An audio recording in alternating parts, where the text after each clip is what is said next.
અને હવે વાત કરીએ ગોંડલ યાર્ડમાં કેસર કેરીની આવકના શ્રી ગણેશની। તો સૌરાષ્ટ્રનું અગ્રીમ ગણાતું ગોંડલ માર્કેટિંગ યાર્ડ જણસી સાથે ફળ ફ્રૂટમાં પણ અવ્વલ દરજ્જો ધરાવે છે। ફળોનો રાજા ગણાતા કેસર કેરીનું વિધિવત આગમન ગોંડલ યાર્ડમાં થતા કેરી રસિકો માટે સારા સમાચાર છે। ગોંડલ માર્કેટિંગ યાર્ડના પ્રથમ કેસર કેરીના 200 બોક્સની આવક થઈ હતી, જેની હરાજીમાં મુહૂર્તના 10 કિલોના બોક્સના ભાવ ₹2500 થી લઈને ઊંચામાં 5500 સુધીના બોલાયા હતા। 100 બોક્સની આવક થઈ છે। ઊંચામાં 551 રૂપિયાનો કિલોનો ભાવ છે અને નીચામાં 251 રૂપિયા કિલોનો ભાવ।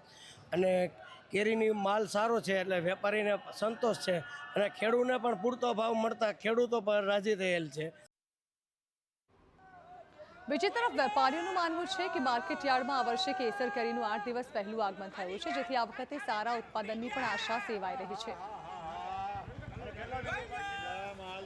આગામી દિવસોમાં કેરીના પાકમાં વધારો છે અને કેરીની આવક પણ વધારે રહેશે।